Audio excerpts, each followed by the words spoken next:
ఆప్కి అదాలత్లో కాంగ్రెస్ నాయకుడు జ్యోతిరాదిత్య సింధియాపై ఆరోపణ. ఈయన ప్రజలకి చాలా దూరంగా ఉన్నారు. ఈ మధ్య మొబైల్ ఫోన్లో చాలా మెసేజెస్ వస్తున్నాయి.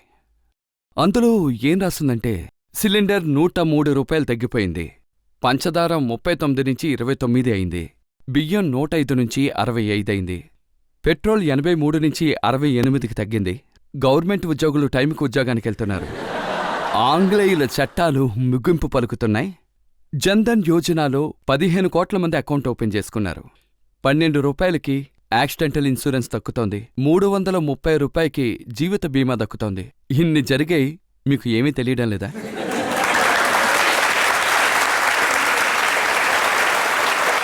మీరు టమాటో రేట్ అడిగి చూడండి, ఉల్లిపాయల ధర అడిగి చూడండి, గ్రామ ప్రాంతాల్లో పెట్రోల్ డీజిల్ గురించి మాట్లాడి చూడండి.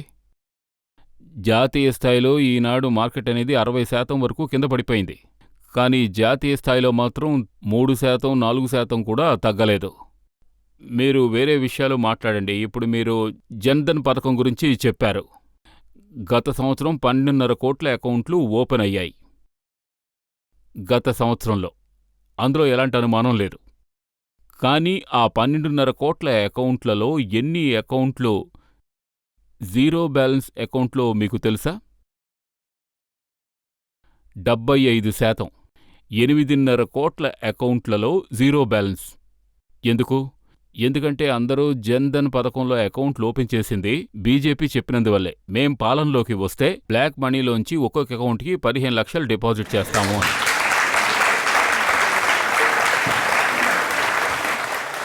కానీ ఈరోజు దేశం మొత్తం మోసపోయింది. దేశంలోని ప్రతి ఒక్కరూ ఆ 15 లక్షల రూపాయలు ఎక్కడా అని అడుగుతున్నారు. అందుకు బీజేపీ నాయకులు ఏం చెప్తున్నారు? అవి కేవలం ఎన్నికల కోసం చెప్పినవి అంటున్నారు. అదే వాళ్ల వాస్తవిక పరిస్థితి. అయితే ఈ నిజం ఎందుకు ప్రజలకు చేర్చలేదు?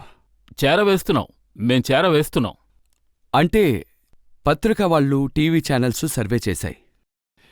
మీరు గనక చేర్చుంటే టైమ్స్ ఆఫ్ ఇండియా 73% మంది గవర్నమెంట్ పని తృప్తిగా ఉందని ఎలా చెప్తారు? భాస్కర్ 61% మంది ప్రభుత్వ ఉద్యోగుల పని తృప్తిగా ఉందని చెప్పగలరా? నాకు సంతోషంగా ఉంది.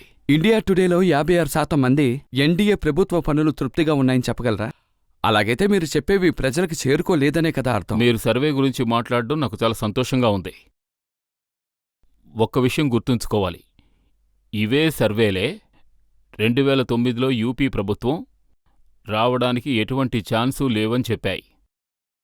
అవే సర్వేలే ఇంకా ఎన్ని రోజులని 2009 గురించే ఇంకొంచెం ముందుకు నేను ఒక విషయం గురించి పరిశీలన చేస్తున్నాను. మీ సర్వే గురించి చెప్పారు. పబ్లిక్ ఇన్వెస్ట్మెంట్స్ పెరగలేదు, ఎక్స్పోర్ట్స్ తగ్గుతూ వస్తున్నాయి, పెట్రోల్ డీజిల్ ధరలు కూడా తగ్గలేదు.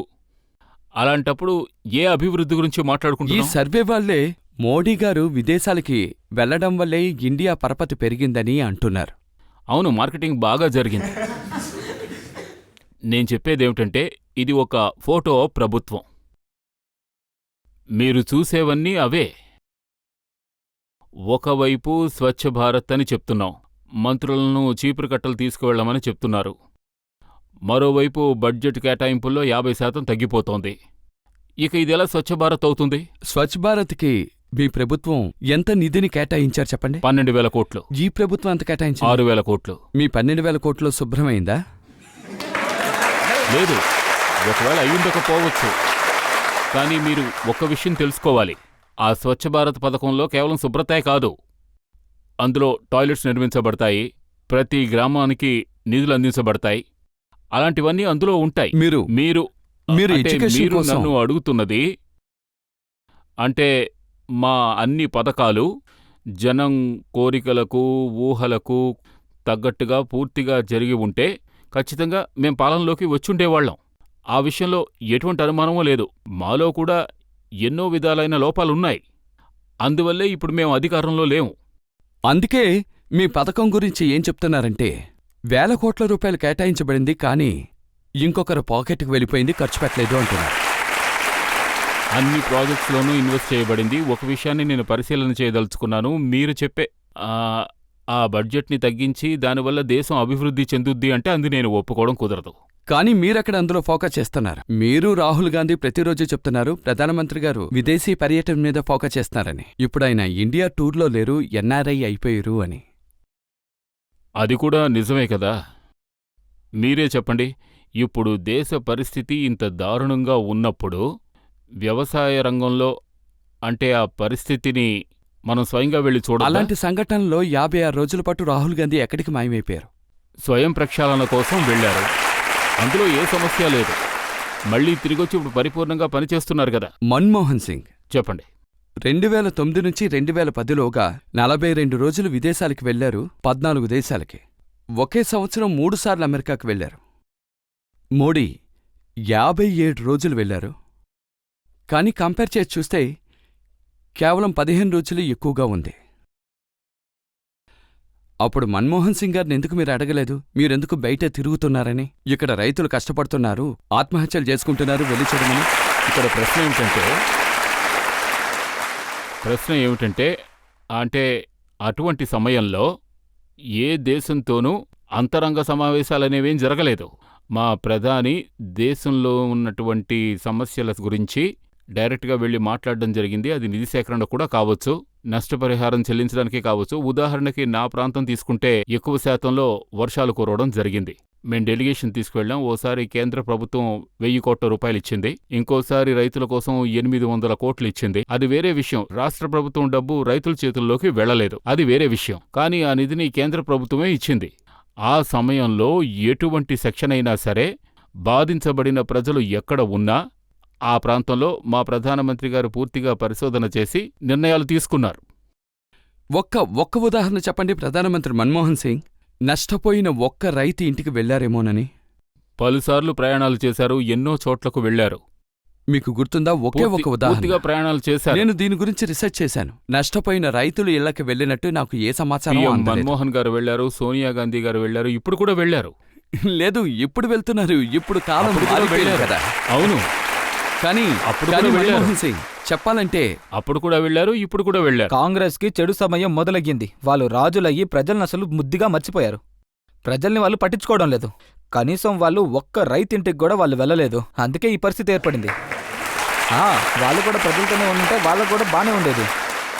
నేను వీరి భావాలను పూర్తిగా గౌరవిస్తున్నాను. ఈ కార్యక్రమంలో నేనే చెప్పాను, ఖచ్చితంగా మాలోనూ లోపాలు ఉన్నాయి, అందుకే ఈరోజు ప్రతిపక్ష హోదాలో ఉన్నాం. ఒకవేళ వీటిని మేము అంగీకరించలేదంటే నష్టం అనేది ఖచ్చితంగా మాకే. కనుక ఈ విషయాన్ని నేను ఎప్పటికీ కాదని వాదించను. మాలో ఎటువంటి లోపాలు లేవని నేను చెప్పను. మాలో లోపాలు లేకుంటే మేమెందుకు ప్రతిపక్షంలో ఉంటాం? అందువల్ల వాటి విషయంలో మేము స్వయం ప్రక్షాళన చేసుకోవాలి. అరుణ్ జైట్లీ ఇక్కడికి వచ్చినప్పుడు నేను ఆయన్ని అడిగాను, సింధియా గారు ఇది సూట్ బూట్ ప్రభుత్వం అంటున్నారని. ఆయన ఏమన్నారంటే మా ప్రభుత్వం కూడా సూట్ బూట్ ప్రభుత్వమే, వాళ్ళ ప్రభుత్వం సూట్ కేసు ప్రభుత్వం. సూట్ వేసుకునే రాజకీయమా లేదా సూట్ కేసు రాజకీయమా? ఏది బాగుంటుంది? నా ఉద్దేశం ప్రకారం అయితే సూట్ బూట్ ప్రభుత్వం లేదు, సూట్ కేసు ప్రభుత్వం లేదు. ఏంటంటే మీరు ప్రశ్న అడిగారు, సమాధానం చెప్పడానికి నాకు అవకాశం ఇవ్వండి. నేను చెప్పేదేమిటంటే ప్రజా శ్రేయస్సు కోరే ప్రభుత్వం, ప్రజల కోసం ప్రభుత్వం, అభివృద్ధి కోసం ప్రభుత్వం, బాహాటంగా ప్రవర్తించే ప్రభుత్వం. ఏ పార్టీ అధికారంలో ఉన్నా ఒక విషయం మర్చిపోకూడదు, ప్రజలే మనల్ని ఆ స్థానంలోకి తీసుకువెళ్లారు. ప్రజాసేవ కోసం, పురోగతి కోసం, దేశ అభివృద్ధి కోసం. ఇలాంటి ఆలోచన మన బుర్రలో లేకపోతే, అదే ఉద్దేశం మన హృదయంలో ఉంటే అప్పుడే ఆ దేశం నిజంగా అభివృద్ధి బాటలో నడుస్తుంది. వీళ్ళేమంటున్నారంటే 1 సంవత్సరంలో ఇవన్నీ ఖచ్చితంగా అసలు జరగవు అని.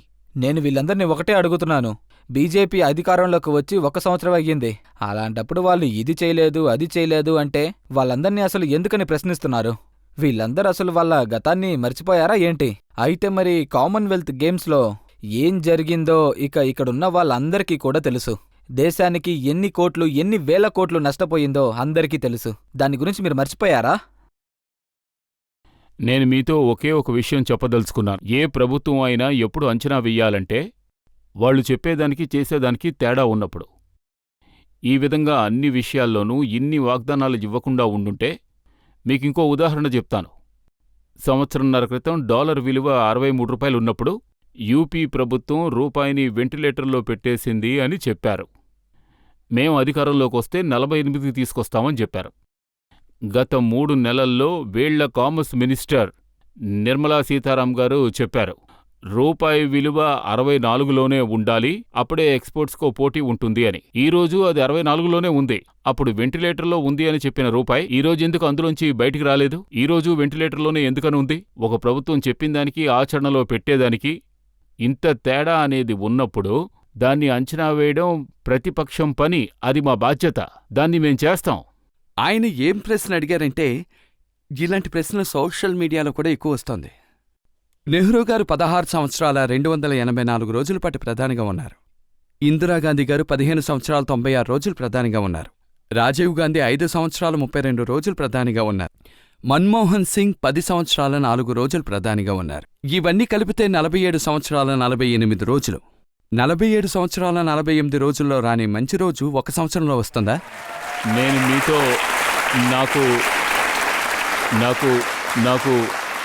నేను 2 విషయాలే చెప్పాలనుకుంటున్నాను. నాకు ఆశ్చర్యంగా ఉంది. ఈ 47 సంవత్సరాల్లో దేశంలో ఎలాంటి పురోగతి జరగలేదా? అభివృద్ధి జరగలేదా? చాలా అవినీతి జరిగింది. అవును, నిజమే. ప్రజలేం చెప్తున్నారంటే చూడండి, అవినీతి ఎక్కువ చూడండి, జరిగింది, నేను మంచి చెప్పేది వినండి, జరగలేదంటున్నారు. చూడండి. ఖచ్చితంగా జరుగుండొచ్చు. నేను తప్పకుండా ఈ విషయాన్ని ఒప్పుకుంటాను. మీకు ఎంత ద్వేషం ఉందో అంతే ద్వేషం నాకు కూడా ఉంది. నేను మీరు చెప్పేదాన్ని పూర్తిగా అంగీకరిస్తాను. సార్, మీరు కానీ చేస్తున్నది ఉండండి, అన్యాయం, ఉండండి. అరాచకం ప్లీజ్ సార్. నన్ను మాట్లాడనివ్వండి. మాట్లాడనివ్వండి, అప్పుడే సమాధానం తెలుస్తుంది. పురోగతి, అభివృద్ధి ఏమీ జరగలేదా? దానికంటే ఎక్కువ మోసాలే జరిగాయి. అంటే దాన్ని ఆధారంగా చేసుకుని మీరు చెప్పిన దాన్ని 47 సంవత్సరాలని చెప్పారు. అంటే ఆ 47 సంవత్సరాలు జరిగినట్టుగానే ఇంకా కొనసాగాలని అంటున్నారా? ప్రశ్నలేమీ అడగకుండా. ప్రజాస్వామ్యానికి చెందిన ముఖ్యమైన అంశం ఏమిటంటే ప్రశ్నలనేవి అడగబడాలి, అంచనా వేయాలి. చెప్పేదానికి చేసేదానికి తేడా అనేది ఉంటే దాన్ని అంచనా వేయడం మా బాధ్యత.